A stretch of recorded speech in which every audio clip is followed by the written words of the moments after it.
Coming up on the AFN Europe report. Recovering from war wounds, we'll show you how injured troops get from the battlefield to the hospital in Landstuhl, Germany. Plus, they don't all wear a military uniform, but they do still serve their country. We're all veterans forever serving. We'll introduce you to some of the newest veterans of foreign wars members. And we put our taste buds to the test at the annual chili cook-off in Heidelberg, Germany. Those stories and more. Your station. Your stories. The AFN Europe report starts now. Good evening and thanks for joining us. I'm Specialist Jennifer Gold. We begin tonight in Afghanistan, where some troops are ending a 15-month war tour and others are in the first days of their deployment. Army Private Charles Wolf has the latest details from Jalalabad. The Duke Brigade is ready to take on the mission we received today. There are new faces about in northeastern Afghanistan. The 173rd Airborne Brigade Combat Team relinquished command of their Area of Operations bayonet. The 3rd Brigade Combat Team, 1st Infantry Division, has assumed responsibility of the former AO bayonet, now called AO Duke, in a transfer of authority ceremony at Jalalabad Airfield, Afghanistan. The event was well attended by elements from the 173rd ABCT, the 3rd Brigade Combat Team, 1st ID, the Afghan National Army, and the Afghan National Police. A rank of VIPs was also in attendance, including Major General Jeffrey J. Schlosser and Sergeant Major of the Army Kenneth Preston. Sergeant Major Preston spoke with some of the incoming 3-1 soldiers, giving them important encouragement on their stay in Afghanistan. You know, the soldiers coming in are here for a 15-month deployment, and I had a chance to talk to some of the Big Red 1 soldiers earlier this morning, and as I told them that, you know, the Army's been asked to do a tough mission, and of course we've asked them, their unit, to also do a tough mission, and very proud of all of them and what they're going to do and accomplish over the course of the next 15 months. Sergeant Major Preston also said he is very confident in the 3rd BCT 1st ID leadership and is proud of the Army families waiting patiently in the brigade's home of Fort Hood, Texas. Reporting from Jalalabad Airfield, I'm Army Private Charles Wolf. Troops wounded in war often go by plane to the largest overseas military hospital in Germany, but their recovery starts in the air. Air Force Sergeant Jason David has the story. Ramstein's Contingency Air Medical Staging Flight, or CASF's mission, is to take wounded warriors from downrange and ensure they get to the appropriate facility, be that Germany's Landstuhl Regional Medical Center or a hospital in the States. However, for patients in transit, they need a place to stay while they wait to get to the next medical facility on their journey to recovery. That's where the CASF comes in. It's able to hold at least 50 beds. It's set up for that reason. We also have the assets, the medical equipment, the medical vehicles. We're here to listen. We're here to take care of medical needs, patient needs that they have. There's TVs provided here. There's telephone. There's phone cards. So anything that's like a home away from home, we have that here at the CASF, and patients seem to really enjoy it. While the CASF is able to accommodate these troops with pleasantries that America's heroes deserve, their mission is to get them loaded and sent out where they need to go. Really the most rewarding part is you're helping these people, these soldiers that are putting everything out there for our country, and you're helping them get back to their families. They pretty much wait on you hand and foot, and you know, if you need something, all you got to do is ask, and if they can get it, they'll get it. Wherever these patients are headed, they can rest assured that they'll be taken care of every step of the way, from the battlefield to the home front. Staff Sergeant Jason David, Ramstein Air Base, Germany. And just a few minutes walk from the largest overseas military hospital is the Landstuhl Fisher House. It's hosted more than 6,000 families. Many of them travel around the world to be with wounded and sick family members. Tonight, the Fisher House is $70,000 richer, thanks to donations from the Installation Management Command Europe. This is the 7th donation of its kind from IMCOM Europe Chapels. A spokesperson says it'll help make the Fisher House an even nicer home away from home for family members. And the Veterans of Foreign Wars has an estimated 2.3 million members, and now a few more. We go to Vicenza, Italy, and talk with some of the newest VFW members about what it means to serve their country. In the presence of Almighty God, and the members of this order here assembled. With those words, 5 current and former soldiers swore into the Veterans of Foreign Wars. The VFW Commander-in-Chief, George Lasicki, was on hand to swear in the new inductees. One new member explains the reason he believes people join. They all join for the same purpose, and that is to share their experiences with one another, and their tough experiences, especially over the last several years. New VFW member, Lieutenant Colonel Don Ross, is proud to be joining a very prestigious group. Everything that they do, not only for veterans, but for those of us who are still wearing a uniform. And so it's something I always wanted to do, and this was just the perfect opportunity to do it. After the swearing in, attendees got to listen to the VFW commander talk about what it means to be a part of the VFW. Veterans don't quit serving after they take off their uniform. They continue to serve their country. They continue to serve their community. They continue to support the veterans who wear the uniform today. We're all veterans forever serving. A service and tradition that these inductees hope to carry on. Army Sergeant Nicholas Anderson, Vicenza, Italy. And everybody has a story, and if you'd like to share yours, we'd love to hear from you. Send your story idea via email to stories@afne.army.mil. Plus, don't forget you can also look us up on the web. We're at afneurope.net. All the stories you've seen on the AFN Europe report are available on our website. Once there, you can view, save, and send these stories to anyone you'd like. And coming up, the biggest movie of the year hits AFIS theaters. We'll take you to opening night when we return.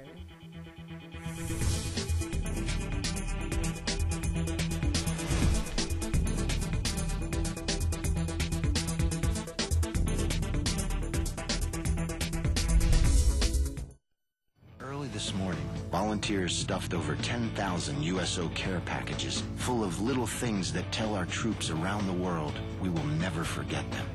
We're all about the little things. We're the USO. So are you.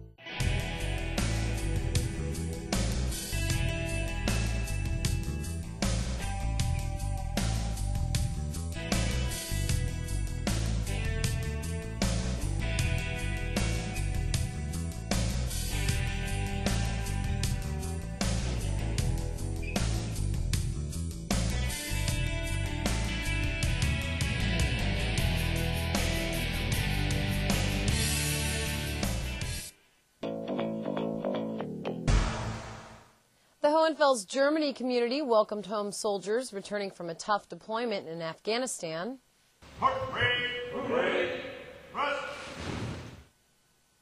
After 6 months away from home, Delta Company and Team Dragon of the 1/4th Infantry Battalion were congratulated for accomplishing their mission. When they're not deployed, these soldiers train units going into combat. We were curious if the training they provide is helping and their thoughts on the unit. It's on the right track for training people to prepare for war. I believe if I don't do it, who will? If I don't do it, my kids will. So might as well step up now. And I'm American, and I like to serve my country. I love my job, and I love my soldiers. Delta Company was replaced by Charlie Company, which is in the first month of their deployment. And consumer frustration 2 months into the transition from fuel coupons to the new fuel ration card. Well, Installation Management Command Europe's Dave Mattingly says the policy about when you'll actually get the new card is one of the biggest culprits for confusion. Here's a website that might help. It's the IMCOM Europe homepage with details about the new card and exactly how it works. And it's been more than 70 years since one of America's most famous heroes hit the pages of comic books. Today, that same hero is responsible for rising ticket sales and long lines at movie theaters. In Wiesbaden, Germany, it's more than 300 people stood in line, eagerly waiting to see what's next for The Dark Knight. In 1938, a man by the name of Bob Kane came up with an idea for a new comic book superhero, a crime-fighting detective named the Batman. The Dark Knight made his first appearance in Detective Comics number 27, where he solved the case of the Chemical Syndicate. Later in 1940, Batman received his own solo comic book title, while continuing to appear in other various graphic novels. For the next 70 years, the Dark Knight evolved, took on different styles, and was portrayed in every medium of entertainment, including TV, movies, and even video games. The man behind the mask changed over the years, as Batman was portrayed by actors like Adam West, Michael Keaton, Val Kilmer, and George Clooney. After the film Batman and Robin debuted in 1997, the caped crusader wouldn't be seen again on the silver screen until being resurrected by director Christopher Nolan. Nolan cast actor Christian Bale in the 2005 film Batman Begins. Today, over 300 V-Spot community members are lined up outside the Taunus Theater to see the sequel. I've been waiting for about 500 minutes. 6 months for the movie to come out. Yes. And now we're finally here. Yes. We've been waiting for about a year. Really been looking forward to the new Batman. Well, I've been excited about it since I saw the Joker card in the last Batman movie. The Dark Knight features the menacing Joker, played by actor Heath Ledger, whose death shocked the world and sold tickets. The film had a big impact upon release in the United States, pulling in over $155 million in sales over 3 days. And it's doing just about as well here at the Taunus Theater, where fans get to be a part of the history of The Dark Knight. It was great. Heath Ledger did a really good job as Joker. Reporting from Wiesbaden, Germany, I'm Specialist Cody Wilson.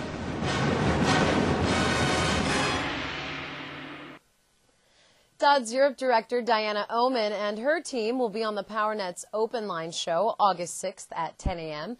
She will take your questions on back-to-school issues. You can call in live at the numbers on the screen you see or email OpenLine at afne.army.mil. And don't forget, all the stories you've seen tonight on the AFN Europe Report are available on our website at afneurope.net. And coming up, something spicy, details on the hot Heidelberg chili cook-off when we return.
Service members looking for a taste of home are finding all-American traditions in Germany. Specialist Michelle Lawson tells us what's hot in Heidelberg.